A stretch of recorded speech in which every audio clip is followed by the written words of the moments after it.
ତିନି ତିନି ଥର ଏମଏଲ୍ଏର ପୁଅ ମାଓବାଦୀ। ଖାଲି ମାଓବାଦୀ ନଥିଲା, ମାଓ ଆନ୍ଦୋଳନର ନେତୃତ୍ୱ ନେଇ ସରକାରକୁ ଦୋହଲାଇ ଦେଇଥିଲା। ସେ ଏକ ଭୟଙ୍କର ବିଦ୍ରୋହୀ ଏବଂ ଓଡ଼ିଶାର ସେ ସମୟର ସବୁଠାରୁ ଅଧିକ ଚର୍ଚ୍ଚିତ ଅପରାଧୀ। ସବ୍ୟସାଚୀ ପଣ୍ଡା ଏକ ଏପରି ନାମ ଯିଏ ଓଡ଼ିଶାର ମାଓବାଦୀ ଆନ୍ଦୋଳନରେ ଏକ ବଡ଼ ଚେହେରା ଭାବେ ଆଗକୁ ଆସିଥିଲେ।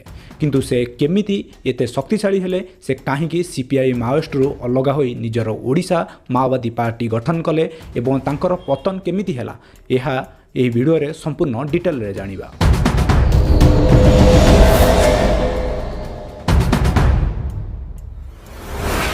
ସବ୍ୟସାଚୀ ପଣ୍ଡାଙ୍କ ଜନ୍ମ 19 ଜୁଲାଇ 1972 ମସିହାରେ ଓଡ଼ିଶାର ନୟାଗଡ଼ ଜିଲ୍ଲାର ରାଜରଣପୁର ଅଞ୍ଚଳର ମୟୂରଝାଳିଆ ଗାଁରେ ହୋଇଥିଲା। ସେ ଜଣେ ଭାରତୀୟ ମାଓବାଦୀ ନେତା ଥିଲେ। ସେ ସରକାର ବିରୋଧୀ ଲେଫ୍ଟିଷ୍ଟ ଗ୍ରୁପରେ ଜଡ଼ିତ ଥିଲେ। ସେ ରଣପୁରର ପୂର୍ବତନ ସିପିଆଇ ମାଓଇଷ୍ଟର ବିଧାୟକ ଓ ସ୍ୱାଧୀନତା ସଂଗ୍ରାମୀ ରମେଶ ଚନ୍ଦ୍ର ପଣ୍ଡାଙ୍କ ପୁଅ। ତାଙ୍କ ପିତା ରମେଶ ଚନ୍ଦ୍ର ପଣ୍ଡା ସିପିଆଇ ମାଓଇଷ୍ଟର ଜଣେ ନେତା ଏବଂ ରଣପୁରର ତିନି ଥରର ଏମଏଲ୍ଏ। ସେ ଏକ ସ୍ୱାଧୀନତା ସଂଗ୍ରାମୀ ମଧ୍ୟ ଥିଲେ, ଯାହା ସବ୍ୟସାଚୀଙ୍କୁ ବାମପନ୍ଥୀ ଆନ୍ଦୋଳନ ସମାଜବାଦୀ ଚିନ୍ତାଧାରା ଉପରେ ଗଭୀର ପ୍ରଭାବ ପକାଇଥିଲା। ସେ ଏକ କମ୍ୟୁନିଷ୍ଟ ପରିବାରରେ ଜନ୍ମ ହୋଇଥିବାରୁ ସେ ନକ୍ସଲବାଦ, ଲେଲିନବାଦ ଓ ମାଓବାଦୀ ଚିନ୍ତାଧାରା ବିଷୟରେ ପ୍ରେରିତ ହୋଇଥିଲେ।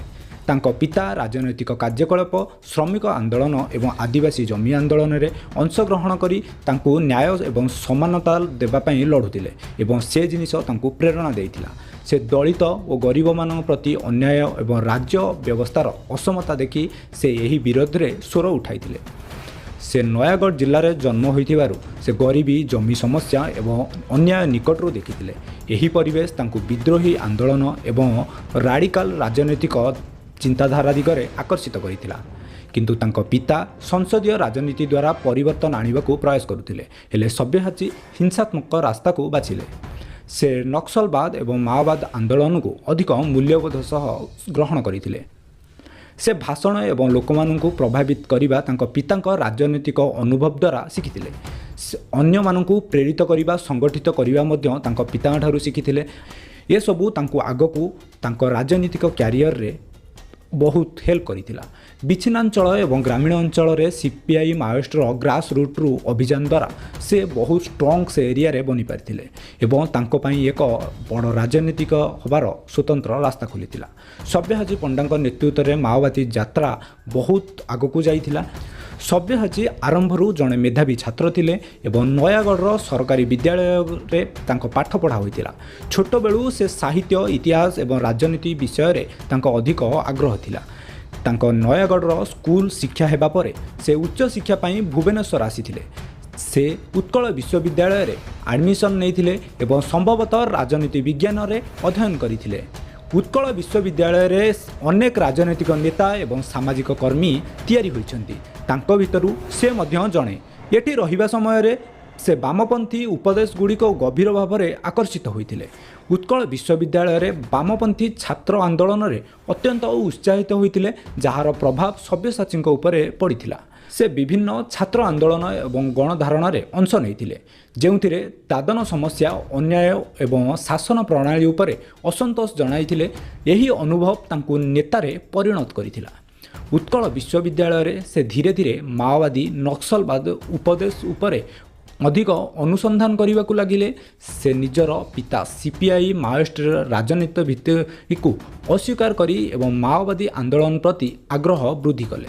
ତାଙ୍କୁ ଲାଗିଲା ଯେ ଗଣତନ୍ତ୍ର କେବଳ ଏକ ଭ୍ରମ ଏବଂ ଅସଲି ସାମାଜିକ ପରିବର୍ତ୍ତନ ଆଣିବା ପାଇଁ ଅସ୍ତ୍ରଶସ୍ତ୍ର ନିଶ୍ଚିତ ଧରିବାକୁ ପଡ଼ିବ।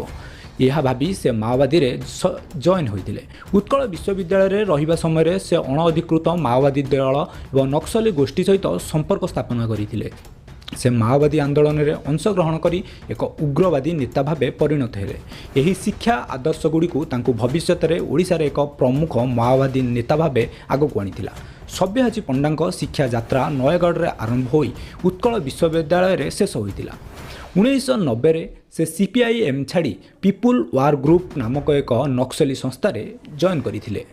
ପରେ ସେ 1991 ମସିହାରେ ସେ ଏକ ବଡ଼ ନକ୍ସଲ ଆନ୍ଦୋଳନରେ ଯୋଗ ଦେଇଥିଲେ। 1996ରୁ ଏକ ସଶସ୍ତ୍ର ସଂଘର୍ଷ ପାଇଁ ଏକ ପ୍ରଚେଷ୍ଟା ତିଆରି କରିଥିଲେ। ସେ ଓଡ଼ିଶା ରାଜ୍ୟର ସିପିଆଇଏମ୍ ମାଓଇଷ୍ଟର ସମ୍ପାଦକ ଭାବେ ମଧ୍ୟ ଥିଲେ। ଗଞ୍ଜାମ, ରାୟଗଡ଼ା, କନ୍ଧମାଳ ଏବଂ କୋରାପୁଟ ଜିଲ୍ଲାରେ ଗ୍ରାମ ଏବଂ ଆଦିବାସୀ ଜନସମ୍ପ୍ରଦାୟଙ୍କ ମଧ୍ୟରେ ଶକ୍ତିଶାଳୀ ମାଓବାଦୀ ଆନ୍ଦୋଳନକୁ ଷ୍ଟାର୍ଟ କରିଥିଲେ। ପରେ ସେ ସୁରକ୍ଷା ବାହିନୀ, ଶାସନ ବ୍ୟବସ୍ଥା ଏବଂ ରାଜନୈତିକ ନେତାମାନଙ୍କ ବିପକ୍ଷରେ ଆକ୍ରମଣ ଚଳାଇ ମାଓବାଦୀ ପ୍ରଭାବ ସୃଷ୍ଟି କରିଥିଲେ। ସବ୍ୟସାଚୀ ପଣ୍ଡା ନେତୃତ୍ୱ ନେଇ ପୋଲିସ ଉପରେ ଆକ୍ରମଣ କଲେ ଏବଂ ସରକାରକୁ ବିରୋଧ କରିଥିଲେ।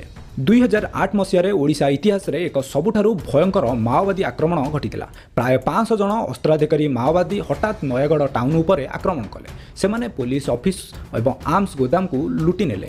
ଏହି ଆକ୍ରମଣରେ 14 ଜଣ ପୋଲିସ ଏବଂ ଜଣେ ସାଧାରଣ ଜନତା ମୃତ୍ୟୁବରଣ କରିଥିଲେ। ଏହି ଆକ୍ରମଣ ତାଙ୍କୁ ଓଡ଼ିଶାର ସବୁଠୁ ଅଧିକ ଚର୍ଚ୍ଚିତ ମାଓବାଦୀ ନେତା କରିଦେଲା।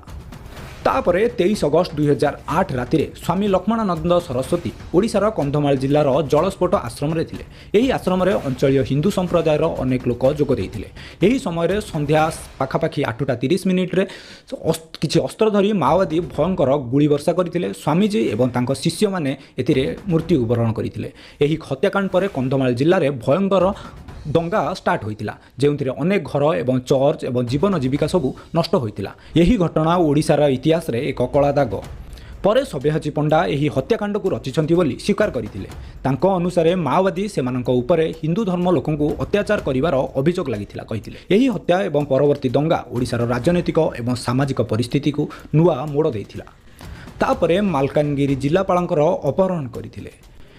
2011 ମସିହା ଫେବୃଆରୀ 16 ତାରିଖ ମାଲକାନଗିରିର ଜିଲ୍ଲାପାଳ ଥିଲେ ଶ୍ରୀଯୁକ୍ତ ଫିଲିନ୍ କ୍ରିଷ୍ଣା ଏବଂ ତାଙ୍କ ଆସିଷ୍ଟାଣ୍ଟ ନିଜ କାମ ସମ୍ପୂର୍ଣ୍ଣ କରି ଜିଲ୍ଲା ଅଫିସକୁ ଫେରୁଥିଲେ। ହଠାତ୍ ଏକ ମାଓବାଦୀ ଦଳ ଏମାନଙ୍କୁ ଅପହରଣ କଲା ଏବଂ ଗଭୀର ଜଙ୍ଗଲ ଅଞ୍ଚଳକୁ ନେଇଗଲା। ଏହି ଘଟଣା ଓଡ଼ିଶା ସରକାର ପାଇଁ ଏକ ଅତ୍ୟନ୍ତ ଆଶଙ୍କାଜନକ ସୃଷ୍ଟି କରିଥିଲା।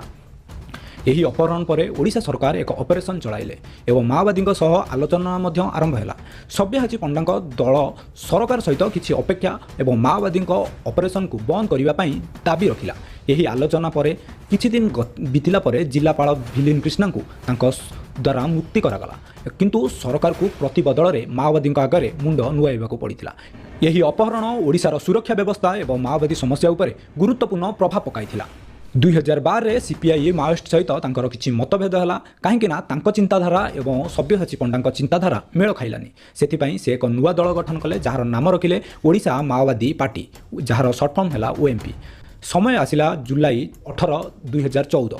ସେ ଗଞ୍ଜାମ ଜିଲ୍ଲା ଜଙ୍ଗଲ ନିକଟରେ ଏକ ଗାଁରୁ ଗିରଫ ହୋଇଥିଲେ। ଏହା ପରେ ମାଓବାଦୀ ମଧ୍ୟ କମିଥିଲା, ମାଓବାଦର ଆତଙ୍କବାଦ କମିଥିଲା। ସବ୍ୟସାଚୀ ବର୍ତ୍ତମାନ ଜେଲରେ।